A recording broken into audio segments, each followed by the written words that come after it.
राजस्थान के एक दूरदराज गांव कालेरी में एक पुरानी हवेली थी जिसे लोग कालेश्वर हवेली के नाम से जानते थे। हवेली के बारे में कई डरावनी कहानियां प्रचलित थीं। गांव वालों का मानना था कि यह हवेली श्रापित थी और वहां जो भी गया वह वापस नहीं आया। शहर से आए 4 दोस्त रवि, सौरभ, नेहा और प्रिया को भूत प्रेत की कहानियों पर ज्यादा विश्वास नहीं था। वे गांव में घूमने आए थे और जब उन्होंने हवेली के बारे में सुना तो उनकी जिज्ञासा बढ़ गई। हमें एक बार इस हवेली को देखना चाहिए, रवि ने कहा। पागल हो गए हो? गांव वाले कह रहे हैं कि वहां जाना खतरे से खाली नहीं है।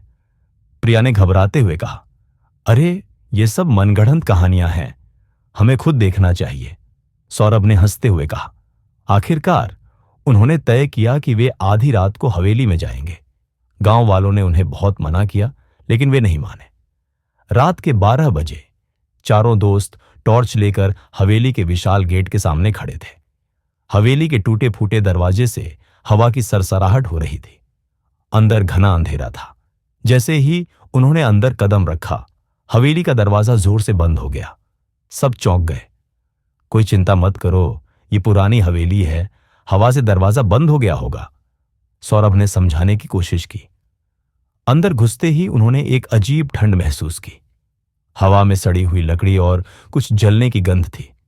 दीवारों पर अजीब आकृतियां बनी हुई थी जिनमें जलती आंखों वाले चेहरे दिख रहे थे। यहां कुछ सही नहीं लग रहा, प्रिया ने धीरे से कहा।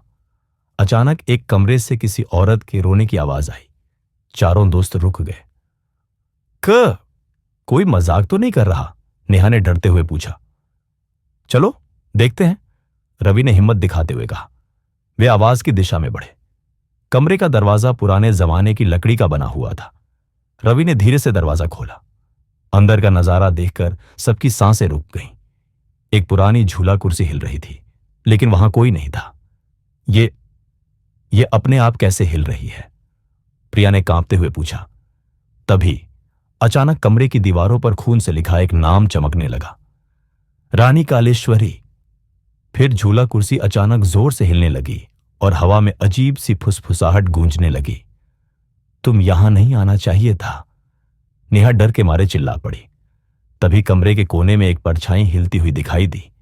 वह धीरे धीरे उनकी तरफ बढ़ने लगी। सब तेजी से कमरे से बाहर भागे लेकिन जैसे ही उन्होंने दरवाजा पार किया सौरभ के पैर किसी चीज से उलझ गए और वह जमीन पर गिर पड़ा। सौरभ उठो जल्दी, रवि ने उसे उठाने की कोशिश की लेकिन सौरभ के चेहरे पर दहशत थी। उसने कांपते हुए कहा, किसी ने मेरा पैर पकड़ा था। चारों दोस्त अब हवेली से बाहर निकलने का रास्ता ढूंढ रहे थे लेकिन हर दरवाजा बंद हो चुका था। तभी उन्हें एक और कमरा दिखा जिसमें पुरानी किताबें और तस्वीरें रखी थीं। नेहा ने एक पुराना चित्र उठाया। यह एक सुंदर औरत की तस्वीर थी जिसके नीचे लिखा था, रानी कालेश्वरी 1732। यही वो नाम है जो दीवार पर लिखा था, प्रिया ने कहा। तो यह हवेली किसी रानी की थी? रवि ने हैरानी से पूछा। तभी एक पुरानी किताब खुद खुल गई। उसमें लिखा था, रानी कालेश्वरी को उनके ही सेवकों ने जिंदा जला दिया था। उनका श्राप इस हवेली पर पड़ा और अब उनकी आत्मा यहां भटकती है। जो भी इस हवेली में आता है वह वापस नहीं जा पाता। सौरभ ने कांपते हुए कहा, हमें यहां से निकलना होगा। तभी हवेली की सीढ़ियों से कोई उतरने लगा। सबने ऊपर देखा। वहां एक जली हुई औरत खड़ी थी। उसकी आंखें काली थीं और उसके शरीर से धुआं निकल रहा था। तुम यहां से बाहर नहीं जा सकते, उसने गहरी आवाज में कहा। अचानक हवेली की दीवारें हिलने लगीं। खिड़कियां जोर जोर से खुलने बंद होने लगीं। नेहा को याद आया कि किताब में एक मंत्र लिखा था। शायद यह मंत्र हमें बचा सकता है, उसने कहा और जोर जोर से मंत्र पढ़ने लगी। ए ओम काली महाकाली, रक्षा करो, रक्षा करो। जैसे ही मंत्र पूरा हुआ रानी की आत्मा जोर से चिल्लाई और हवेली की सारी खिड़कियां खुल गईं। चारों दोस्तों ने तुरंत भागना शुरू किया। जैसे ही वे मुख्य दरवाजे तक पहुंचे अचानक हवेली हिलने लगी।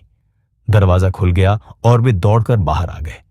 जैसे ही वे गांव में पहुंचे उन्होंने पीछे मुड़कर देखा। पूरी हवेली जमीन में धंस रही थी। कुछ ही पलों में हवेली पूरी तरह गायब हो गई। वहां केवल राख बची थी।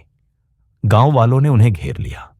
एक बूढ़े आदमी ने कहा, तुम लोग बहुत भाग्यशाली हो, कोई भी इससे पहले हवेली से जिंदा वापस नहीं आया।